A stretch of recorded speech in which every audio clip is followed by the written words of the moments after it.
Pode sentar, gente. À vontade. A paz do Senhor Jesus Cristo. Amém? Amém. Glória a Deus. Você está bem? Faz um tempinho que eu não venho de domingo de manhã aqui, hein? Ai, saudade, né, pastor? Que clima bom, que clima diferente. Essa unção de domingo de manhã é especial, realmente especial. Ver uns rostinhos aí que eu não via faz um tempo aí. Salve, Bielzinho. Olha o Robson ali, ó. Faz tempo que eu não vejo o Robson ali. Que bênção ver vocês, gente. Que bênção ver cada um de vocês. Que bom que vocês estão aqui. Você tá com frio aí? Um pouquinho, né? Às vezes. Tá não? Mas tem uns afogueados aí que já tá... Eu tô com um pouquinho de frio ainda. Deus vai me pegar no meio do caminho aí também. Mas estava orando a Deus em nome disso, que os irmãos acordem para vir receber a palavra. Tem uma palavra do Senhor para eles e graças a Deus que vocês estão aqui, eu não estou sozinho. E antes disso, queria honrar, antes de a gente começar, queria honrar meu pai e minha mãe. Estão viajando um pouco, estão descansando, lá dos meus avós. Então foram lá ver a vovó e o vovô, estão descansando um pouquinho lá. Beijo pai e mãe, amo vocês. Já estou com saudade já da comidinha da minha mãe. Mas tá tudo bem, estamos bem. Já sou grande já, né? 24 anos, tem que se virar sozinho, né? Nós estamos se virando, irmão. Tô bem, ó. Tá vendo que eu tô acordado? Acordei no horário hoje, sozinho. Tô grandinho já. Glória a Deus. Vamos orar? Pai, eu te agradeço por mais uma vez estarmos juntos. Mais uma vez estarmos, Pai, cultuando ao Senhor com o nosso melhor, com aquilo que nós temos de melhor, Pai. E não só o melhor, Pai, mas que a cada dia mais nós possamos dar a você, Pai, tudo que nós temos, Deus. O Senhor sempre nos pede tudo, não é só 90%, não é só o melhor que nós temos, mas o Senhor nos pede tudo. Então que o nosso coração possa entregar toda manhã ao Senhor, toda noite, toda tarde ao Senhor, tudo que nós temos, todo o nosso coração, toda a nossa intenção, Pai, em nome de Jesus que nós oramos. Clamamos por mais uma manhã onde o Senhor construirá coisas na nossa semana, coisas para o final deste ano. Nós cremos que a Tua palavra falará aos nossos corações, que não sejam meras palavras ao vento, mas seja uma palavra de vida que crie semente em nossos corações, Pai. Em nome de Jesus que nós oramos, te agradecemos porque o Senhor é bom, em nome de Jesus, amém. Glória a Deus. Estamos no mês de jovens, você está sendo abençoado? Amém. Glória a Deus. Vou falar para você criar expectativas. A nossa conferência está chegando. É semana que vem. Aquele primeiro ministro que vocês viram aqui na esquerda se chama Leandro Machado. Ele é um homem de Deus, um homem muito de Deus, um homem que é do verbo. É um escritor de alguns livros. Vamos ter alguns momentos com ele aqui. Eu peço para você que você venha. Não só venha com expectativa e traga mais alguém, amém? Esse homem, ele tem alguns livros, ele irá trazer, já vem com expectativa para comprar esses livros aí. É um cara que tem muita semente, ele está cheio, é um pastor, mas é um pastor jovem. Ele vai vir com bastante fogo aqui para incendiar o seu coração. Então já cria expectativa no seu coração. Se você quiser as redes sociais dele, você vai procurar ele, Leandro Machado. Você vai conseguir já conhecer um pouco dele, já saber quem ele é. E o outro ministro é o Lucas Brezan. Para quem não conhece, ele é pastor lá do Verbo de Arujá. E esse cara também é uma bênção. Esse pastor é uma bênção. Ele e a mulher dele já esteve aqui. O Lucas, eu acho que ele nunca esteve aqui, né? Acho que é a primeira vez que ele vai estar aqui. A esposa dele já esteve aqui com a gente. Ela é uma bênção. Esse casal é uma bênção. A gente vai poder estar cultuando com eles aqui também. Então, venha com expectativa. Começará na sexta, às 8. Sábado também às 8. Domingo vai ter as 2 sessões de manhã e de noite. Amém? Então, já vem com expectativa. Já vamos começar esse culto de hoje já dando um esquenta aí.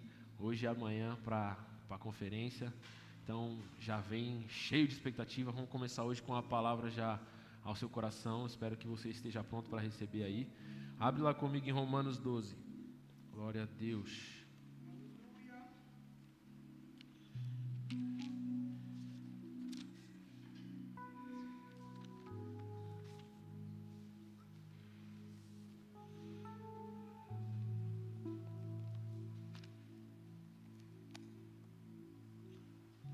queria te indicar um livro para essa ministração, um livro que me inspirou muito, que é a Bíblia. Tá bom? Fala assim: eu amo essa palavra. Eu vivo por essa palavra. Eu não sou nada sem essa palavra. Amém? Fala assim: eu sou o que ela diz que eu sou. Eu tenho o que ela diz que eu tenho. E eu posso fazer o que ela diz que eu posso fazer. Amém. Você crendo no que você falou? Sem essa palavra, meu irmão, eu e você não somos nada, não iríamos a lugar nenhum. Mas graças a Deus por essa palavra. Nós temos ela, e ela não é um livro qualquer, mas ela é a própria vida de Deus escrita aqui para nós. Amém? Glória a Deus por isso. Nós continuamos no mês de jovem, com palavras jovens ministrando aqui. E você fica feliz com isso? Amém. Eu também fico muito feliz com isso, vendo cada um desses homens e mulheres de Deus aí, servindo a Deus com tanta excelência. Muito obrigado, viu? Que excelência, mulher. Parabéns. Que unção, né? A gente descobre assim, aos poucos vai descobrindo a unção dessas pessoas, e eu tenho sido grandemente abençoado. Espero que você também tenha sido. E hoje nós iremos falar, o tema dessa manhã será Jovem, Renove a Sua Mente. Quem é jovem aqui? Olha aí, ó, todos os jovens aí, que benção. Então, jovem, renove sua mente. Acho que você já conhece Romanos 12. Vamos ler lá, na NVI.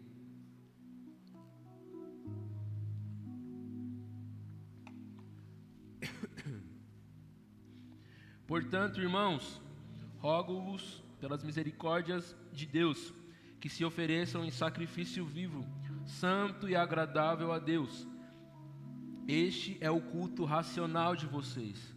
Não se amoldem ao padrão deste mundo, mas transformem-se pela renovação da sua mente, para que sejam capazes de experimentar e comprovar a boa, perfeita e agradável vontade de Deus. Amém?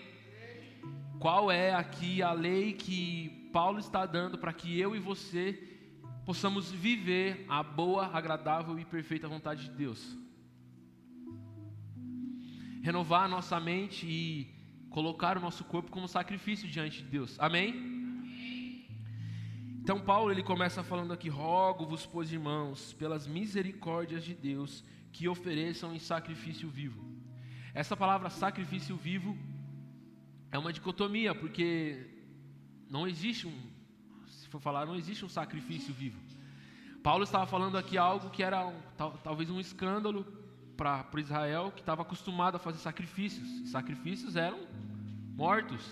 Normalmente todos os sacrifícios que fizeram a Deus eram sacrifícios mortos, onde colocavam animais num altar, e aquele culto era gerado onde pessoas estavam lá, alguma coisa algo estava sendo pago ali.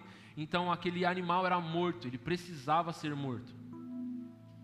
Aqui Paulo está falando: eu rogo dentro de mim, clamando nas misericórdias de Deus, e a ajuda que Ele pode dar a vocês, que vocês se ofereçam a Deus como sacrifícios vivos. Paulo estava falando aqui: vocês não precisam se matar,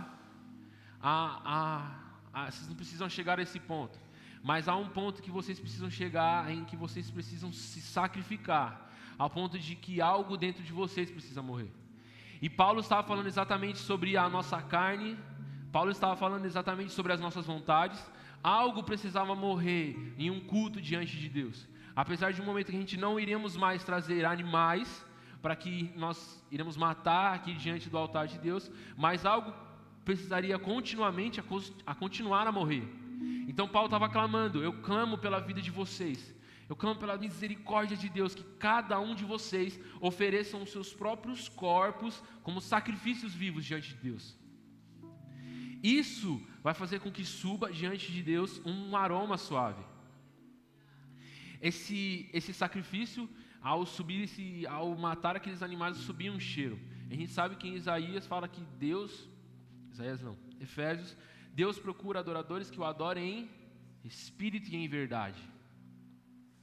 E isso que Deus procura, homens e mulheres que não só cantam músicas no emocional, cantam músicas para afagar a sua alma, mas homens e mulheres que estão ali de verdade, corpo e alma e espírito, por inteiros, cantando e se derramando diante de Deus.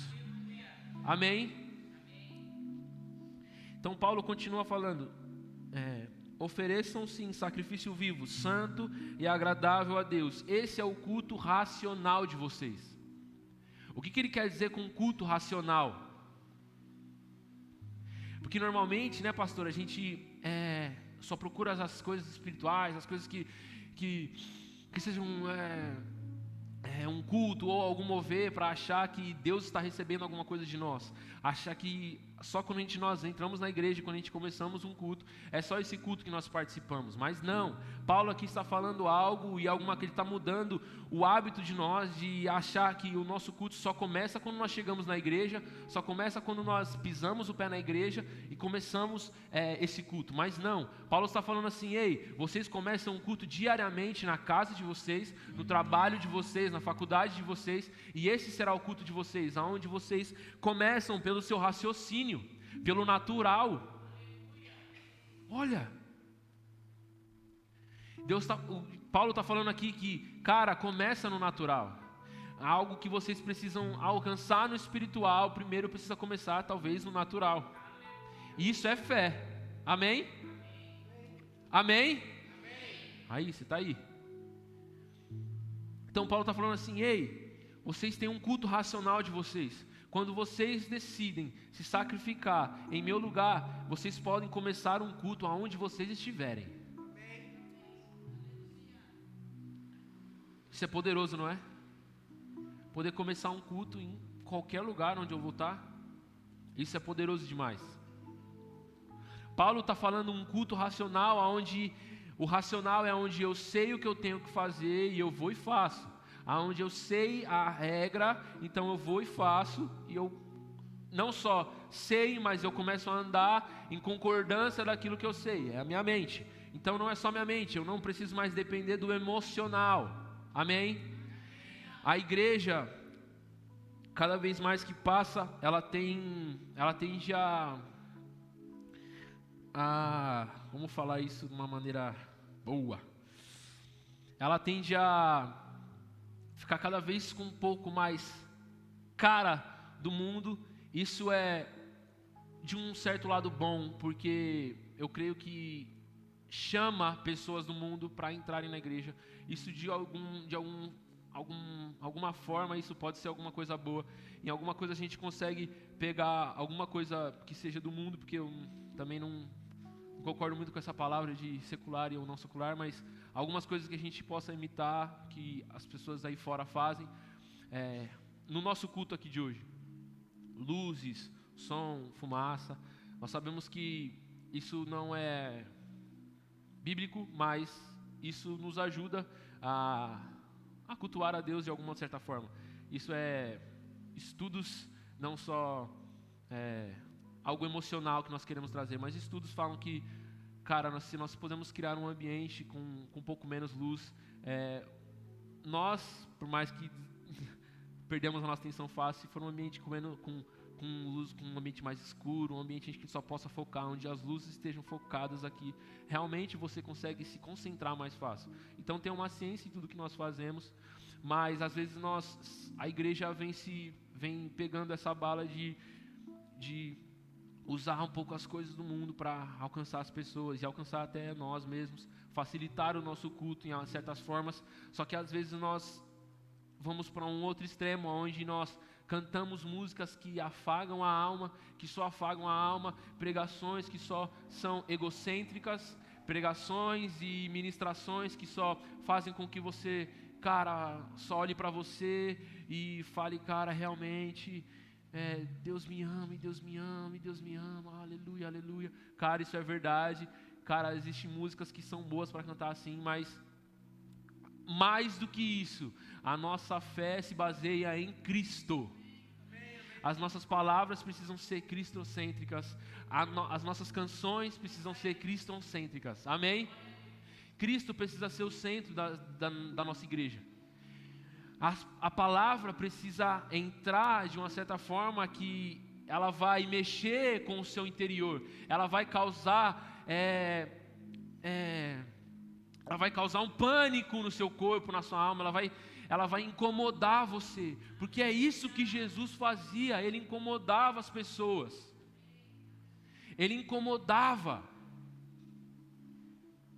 Jesus era um cara da paz, era o cara do amor, mas ele incomodava muito, tanto que mataram ele, não foi? Jesus incomodava, a palavra dele era confrontante, e muitas vezes, não aqui, amém? Mas a nossa igreja, eu creio que, eu não me importo só com esse lugar, porque a igreja do Senhor não é só aqui, todas as igrejas são partes do corpo de Cristo, e queremos que, não só aqui nesse lugar, mas todos os outros lugares, continuem pregando uma palavra cristocêntrica e louvores que realmente adorem ao Senhor e não adorem a nós mesmos, amém? Então nós queremos que nós possamos levar isso e chegar a um lugar juntos como o corpo de Cristo mesmo, a uma excelência. Então Cristo fez isso, ele foi um cara que incomodou, a palavra dele é uma palavra que incomoda, não tem como ela não incomodar, porque essa palavra vai confrontar a nossa carne. Se não confrontar a nossa carne, não é evangelho. Se não confrontar aquilo que nós temos e somos, não é evangelho. Um evangelho de verdade é um evangelho de cruz, meu irmão. É um evangelho onde Cristo carregou sua cruz. E quando ele chama eu e você, ele fala, pega a sua cruz também.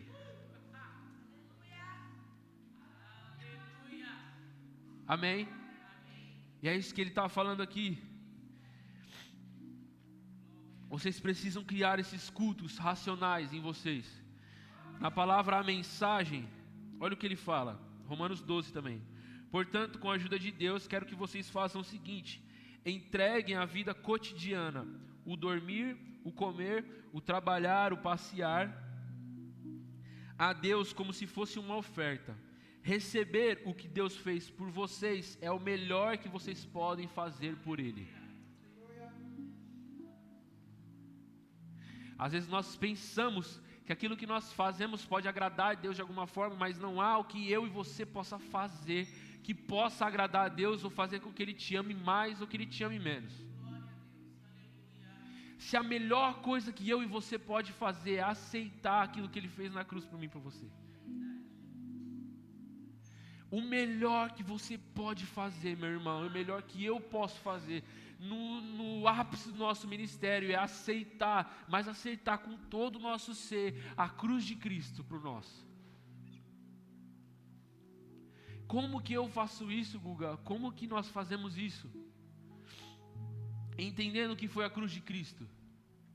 O que foi a cruz de Cristo para você? Fala para mim.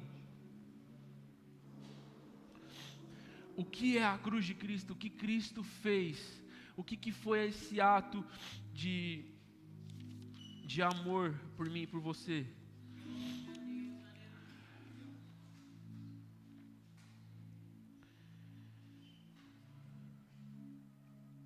A resposta dessa pergunta está lá em 2 Coríntios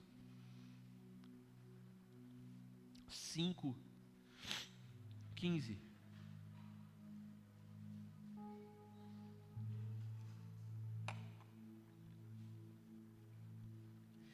Ele morreu por todos nós, para que aqueles que vivem já não vivam mais para si mesmos, mas para aquele que morreu e ressuscitou. Glória! Ele morreu para que eu e você não fôssemos mais escravos do pecado, para que eu e você não tivesse mais que viver escravo do mal, do pecado, da raiz, da natureza carnal que vive em mim e em você. É isso que ele estava falando aqui. Eu morri por você, para que você não viva mais para si mesmo, porque o seu eu agora ele está corrompido. Porque a raiz que está em você agora ela é corrompida. Eu e você, meu irmão, fomos corrompidos há muitos anos atrás, mesmo sem antes nascer, nós já nascemos condenados. Nós nascemos com com escrito de dívida gigantesco que nunca poderíamos pagar. Eu e você estávamos destinados à morte. E se nós não nos rendermos diariamente, é o que ele está falando aqui em Romanos 12, nós não vamos alcançar aquilo que Deus quer para nós. Nós vamos continuamente ir para o destino que nós nascemos, em nossa raiz carnal. Se nós diariamente não entregarmos a nossa vida, o nosso cotidiano, o nosso trabalho, na nossa faculdade, na nossa escola, entender que o nosso culto não começa aqui, começa lá em casa, começa quando eu e você acordamos, começa até antes mesmo de dormir, quando eu entrego o meu sono a Deus, quando eu entrego o meu dia a Deus, o nosso culto começa lá. Se não estivermos dispostos a entregar a nossa vida diariamente a Deus, nós iremos continuar indo para o mesmo destino que Adão foi, que muitos homens de Deus foram. A palavra, ela tem que nos levar todo dia a ler, e nós vamos aceitar a Cristo todos os dias. Todos os dias eu e você temos que ler a palavra e falar: cara, Deus me aceita de novo. Deus escreve meu nome no livro da vida. Aceitarmos a Cristo todos os dias. A palavra, ela faz isso comigo, com você, não tem como ela não fazer. Porque constantemente nós nos esquecemos, às vezes, não é? Vamos falar a verdade. Nós às vezes estamos em alguma fase da nossa vida tão afogueados. Às vezes nós esquecemos, às vezes nós tiramos o pé, às vezes nós não entregamos como nós, às vezes nós até nos julgamos que nós poderíamos entregar mais do que estamos entregando. Isso é o próprio Espírito de Deus rogando para que nós vamos um pouco mais fundo no nosso relacionamento, para que nós possamos sair do joelho e ir até a cintura, e para que nós continuemos nos colocando nesse rio, nos afogando nesse rio, para que nós possamos estar totalmente submersos dessa graça. O convite de Deus sempre foi para que nós nos entregássemos por inteiro.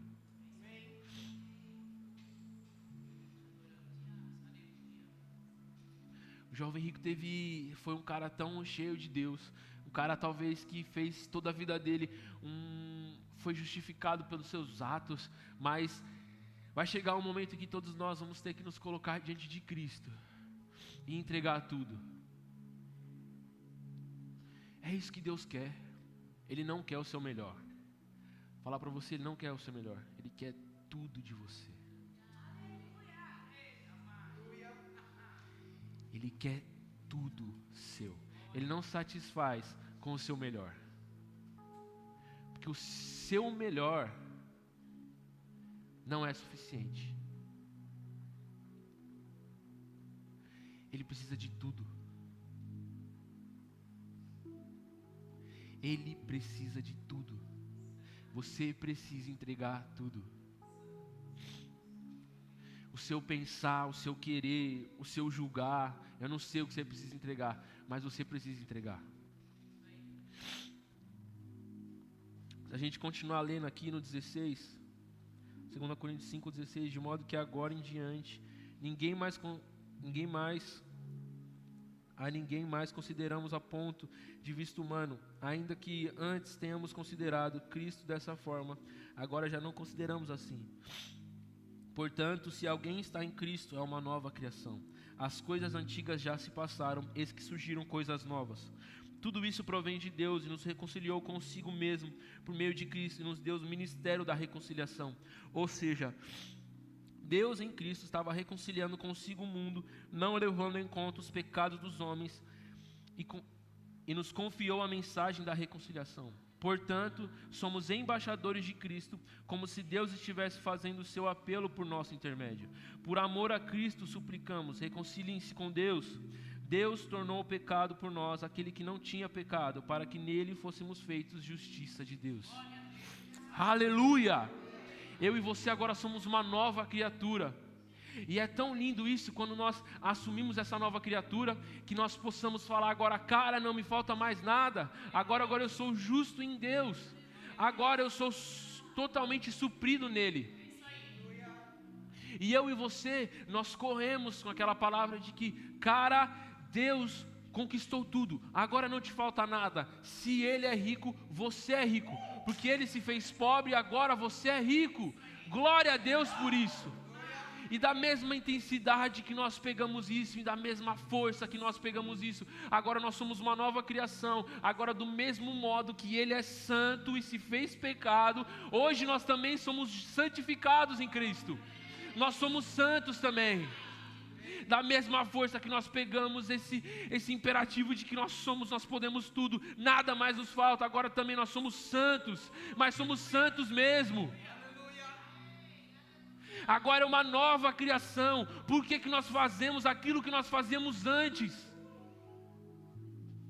Agora em nossos corações tinham que ter uma chama de mesma intensidade, que nós cremos e falamos: ei, agora eu posso andar sobre o sobrenatural, agora eu posso ter uma palavra de pregar, e cara, se eu preciso de um carro novo eu vou alcançar, se eu preciso de uma casa nova eu sei que eu vou alcançar, porque Deus conquistou na cruz por mim, mas da mesma forma que Ele conquistou por mim, eu também sou santo. Eu não vou falar aqui, cara, agora eu não sou santo, porque o ser humano não é perfeito, ninguém é perfeito, então eu vou pecar, mas porque nós não usamos isso no outro?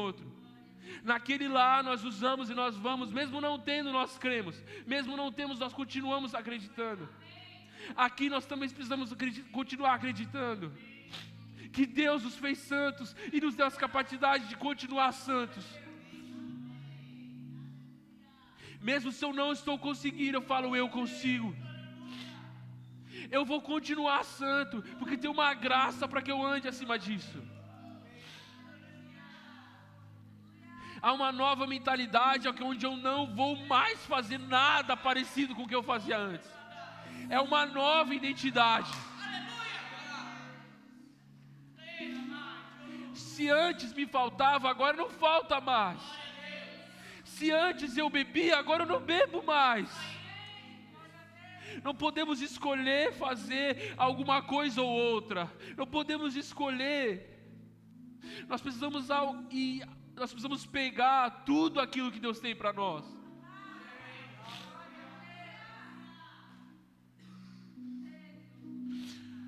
Nós não podemos pregar e não conseguir amar o meu irmão que eu estou vendo aqui. Romanos 12 está falando disso.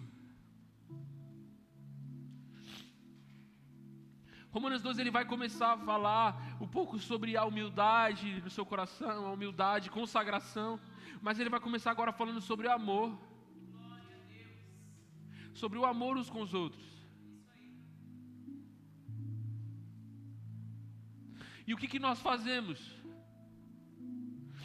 Pessoas erram com nós, as pessoas erram com a gente, e nós damos todas as desculpas, cara, para se afastar, para não ir, para não ter.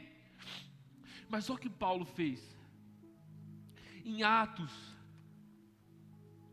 ele briga com Marcos. Ele tem um atrito com Marcos. Então eles brigam e não querem mais andar juntos. Cada um vai para o seu lado. Mas no final da carta de Timóteo, Paulo está falando assim: traga-me Marcos, ele é útil.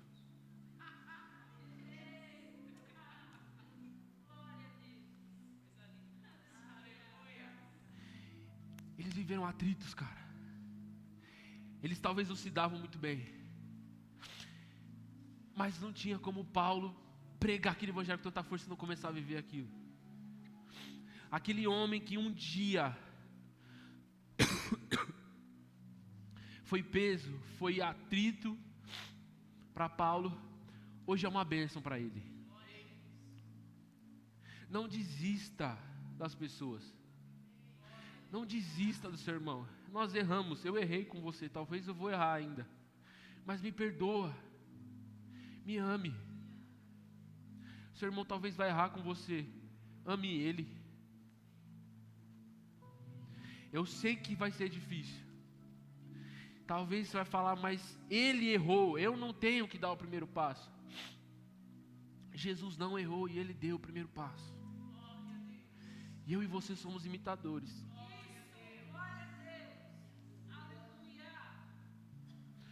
Não deixe que homens coloquem muros entre você e Deus. Porque o que Deus quer que você viva, a boa, agradável e perfeita vontade, é viver em paz com os irmãos. É viver em paz com os irmãos. Sacrificar os nossos corpos e viver em paz com os irmãos. Essa é a mensagem do Evangelho de Cristo. Quando em Mateus 22, aleluia, glória a Deus. Quando em Mateus 22, homens se reúnem em volta de Jesus para pressioná-lo por todos os lados. Perguntam qual é o melhor mandamento, qual é o mandamento, o que nós precisamos fazer. Resume aí tudo, para tentar pegar ele de alguma forma, mas ele usa aquilo lá para ensinar, para mim e para você. Se você for falar bem em Números ou em Levítico, ele está falando todos os mandamentos, mas Jesus ele vai resumir, porque se você ler, é exatamente o que está ali. Ame a Deus acima de todas as coisas, e ama seu irmão como a si mesmo.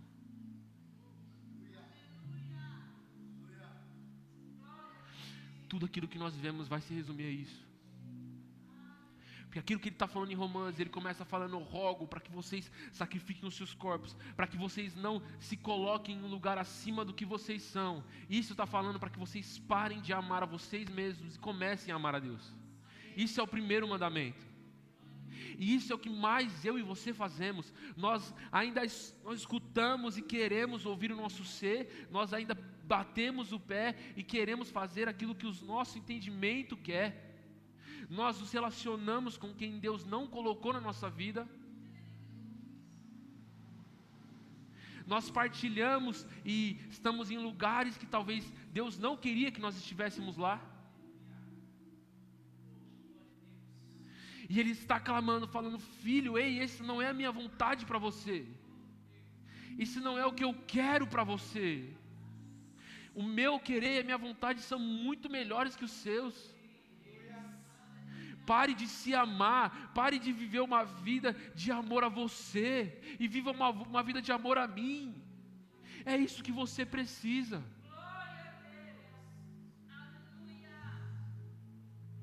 Até quando você vai ficar retendo, pisando no freio? Ah, Deus está te chamando para se entregar e você não, pisando no freio. Fala: não, daqui a pouco eu vou, não, daqui a pouco eu mergulho. Que tipo de evangelho nós estamos vivendo?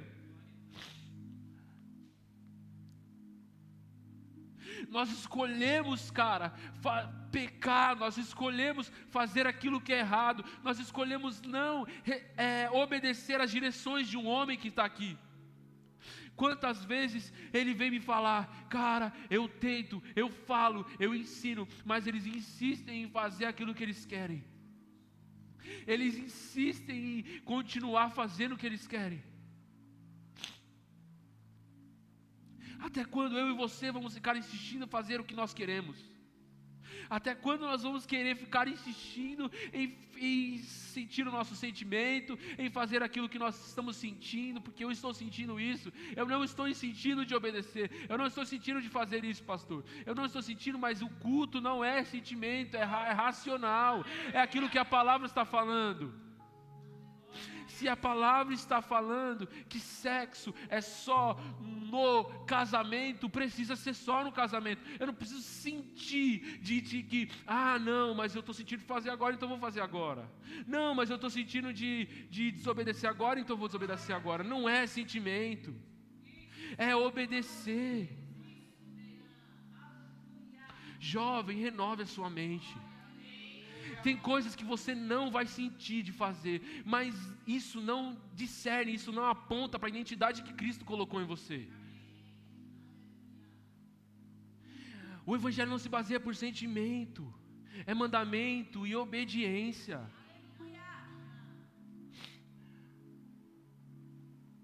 Não vai ser gostoso para a sua carne obedecer a Deus. E eu sei que o Espírito Santo está falando no seu coração agora. Coisas que você não cedeu, coisas que você segurou na sua mão, porque você insiste em fazer na força do seu braço.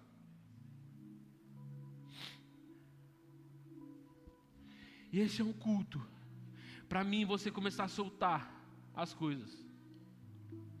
Mais do que eu tô pregando a você, Deus pregou a minha muito forte também, no meu coração. E vai ter coisas que eu vou ter que começar a soltar. Não dá para fazer na força do braço. Não dá. Eu não vou alcançar o resultado que Deus quer que eu alcance. Você não vai alcançar o resultado que Deus quer que você alcance. O Evangelho, a palavra de Cristo, está sempre debaixo de sacrifícios.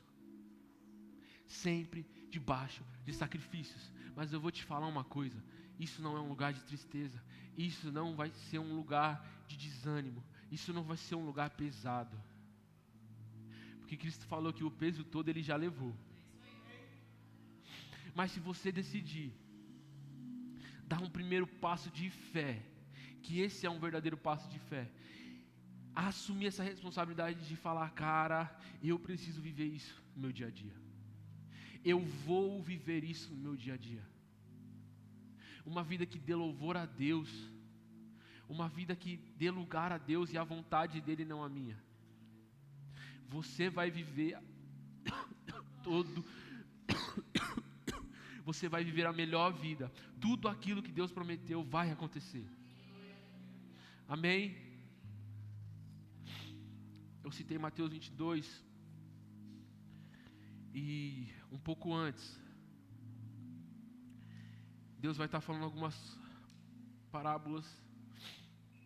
E Ele vai mencionar um casamento, onde Ele prepara um casamento para o seu filho, onde o Senhor faz um casamento para o seu filho e começa a chamar os convidados para partilhar dessa festa. Só que os convidados não vão. Então Deus vá nas esquinas, vá nos becos, nas vielas, e chamem aqueles que quiserem entrar. Chamem aqueles que estiverem dispostos a entrar. Chamam, eles vão partilhar do banquete, eles vão partilhar do casamento. Então as pessoas vêm. Só que um cara em específico, ele não tem a roupa adequada para aquele ambiente. Então o Senhor olha aquela pessoa e fala: ei, você não tem roupas nupciais. Você não tem uma roupa do casamento. Pegue, fala para os seus servos pegar aquele cara e jogar fora. Fora do casamento. Esse lugar não é para você, porque você não está com as roupas adequadas. Eu estava lendo isso e o Espírito Santo estava me chamando a falar isso. Cara, que palavra dura, não vou falar isso. É para os meus irmãos. Eu quero trazer uma palavra boa de amor. Isso é o que tem sempre no nosso coração. Eu, como Gustavo, trazer uma palavra boa, uma palavra que você sai daqui todo feliz. Só que Cristo estava falando isso. E Cristo estava ministrando no meu coração: ei, não deixe de pregar minha palavra. Cristo estava falando sobre inferno aqui. Ele estava deixando bem claro que aquele que não tem uma roupa adequada para aquele lugar, não iria estar naquele lugar.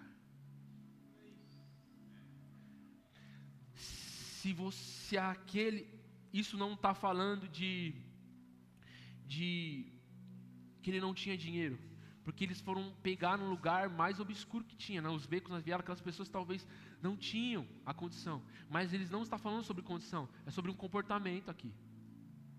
Cristo estava pregando sobre um comportamento. Ei, você não está com a roupa adequada aqui, então esse lugar aqui não será para você. E nós precisamos continuar pregando sobre céu e inferno, meu irmão. Eu e você, se nós não nos pegarmos essa palavra com todo o nosso coração, nós não iremos estar com as roupas adequadas para estar lá em cima na festa. Isso é uma chamada do Espírito para mim e para você. Ei, como estão as nossas roupas?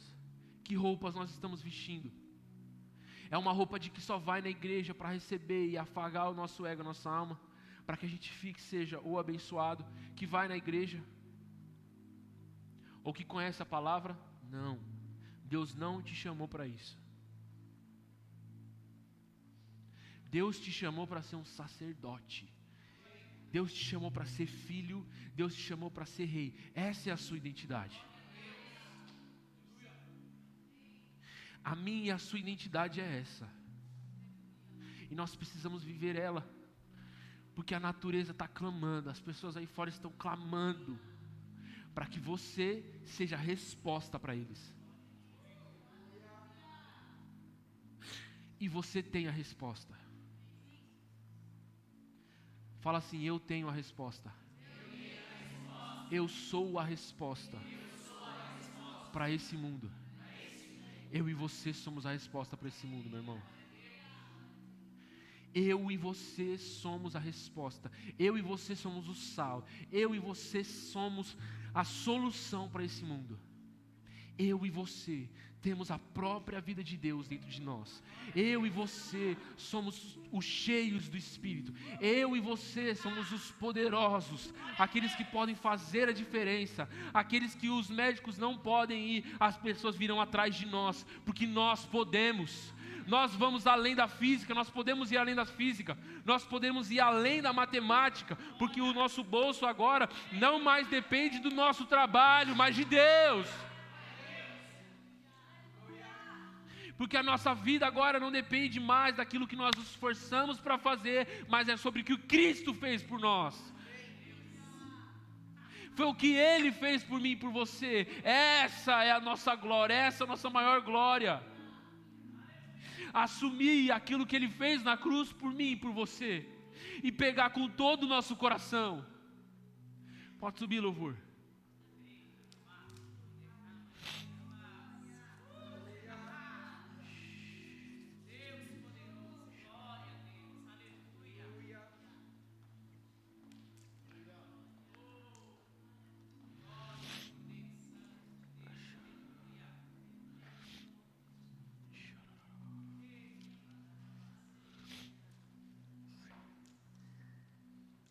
Quando ele está falando em Romanos 11, ele faz uma menção de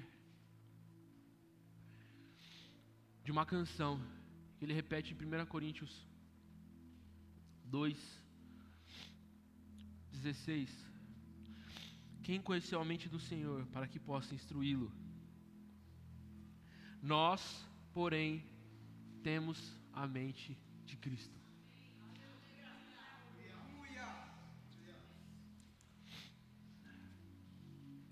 Quando eu e você escolhemos não fazer aquilo que a nossa carne quer, nós damos lugar à mente do Espírito.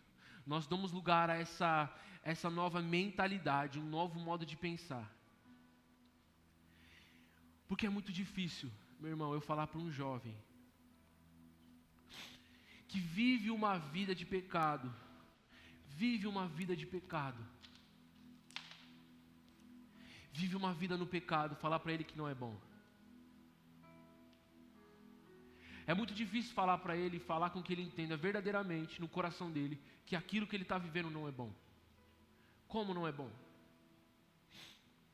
Eu faço sexo antes do casamento e para mim não tenho problema nenhum. Eu não estou tendo nenhum dano, eu não estou machucando ninguém. Eu não estou ferindo ninguém, eu não estou roubando ninguém. Como eu vou falar para esse cara que isso que ele está fazendo é errado? Como que eu vou falar e como que você vai falar para si mesmo que aquilo que você faz é errado, mas você continua fazendo? Porque você ama aquilo. Tem coisas que eu e você fazemos que Deus não gosta, e você sabe. Talvez tem infinitas coisas, que talvez você sabe que você possa melhorar. Mas por que nós continuamos fazendo? Por que nós continuamos fazendo isso? Por que continuamos a tratar mal os nossos irmãos? Por que continuamos a não amar a Deus acima de todas as coisas e nos amar acima de Deus? Por que continuamos a fazer? É o amor. Nós amamos mais a nós mesmos, por isso pecamos. Nós amamos mais o nosso pecado, por isso não continuamos a obedecer a Deus e nos sacrificamos para que Deus seja glorificado. Mas há um ambiente em que eu e você decidimos ter uma mente diferenciada. onde o nosso culto racional é todo dia, nós conhecemos a Deus diariamente. E esse culto racional e essa vida de relacionamento com Deus faça com que nós conhecemos a Ele. E é impossível, meu irmão, não conhecer a Deus e não amá-lo. É impossível não conhecer a Deus em sua essência, em seu amor e não amá-lo. E não decidir entregar tudo por Ele. E não decidir se desfazer das suas vontades, se desfazer de tudo que você tem para agradar a Ele. Que o desejo do nosso coração seja esse, agradar a Deus. Paulo viveu uma vida de sofrimento, ele não se agradava, o maior missionário da igreja. Na sua última carta estava pedindo para Timóteo uma coberta, cara, uma coberta. Esse homem sentia frio. Era o homem o mais poderoso, se for falar, depois de Cristo, ali na igreja. Olha que evangelho é esse. Mas Paulo também falava que ele não se sentia só. A graça e o sofrimento que esse mundo poderia trazer, nada era maior do que a graça que estava esperando ele lá no céu. E Deus podia garantir para ele que o mesmo Deus que encontrou ele naquele deserto e transformou a vida dele, é o mesmo Deus que irá encontrar ele no final da vida dele. E essa é a promessa para mim e para a sua vida, que Deus está falando para você. Ei, o que eu te prometo é que eu vou ser sempre o mesmo. Eu vou te amar, eu vou querer estar com você. No momento que você pedir, eu vou estar lá. Aquilo que você ligar aí na terra, eu vou ligar lá no céu. É isso que Ele está prometendo para mim e para você. Tudo que Ele tem, Ele deu. E agora cabe a nós, tudo que nós temos, nós darmos a Ele. Eu queria que você fechasse o seu olho, deixasse que o Espírito Santo ministrasse seu coração agora.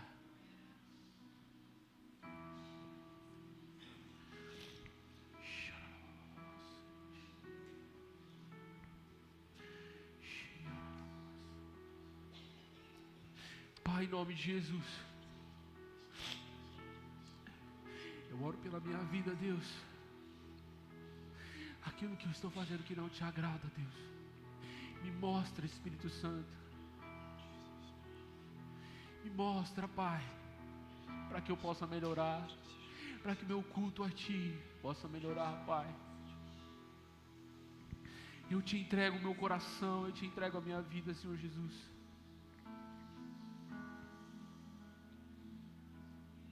Que eu não fique, Pai, firmado na minha própria justiça, Deus.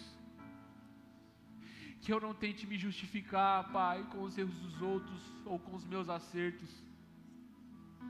Mas que em nome de Jesus eu possa aceitar aquilo que o Senhor fez na cruz por mim, Pai. Aceitar a vida que o Senhor assumiu na cruz por mim, Senhor Jesus. E assumir o evangelho da reconciliação.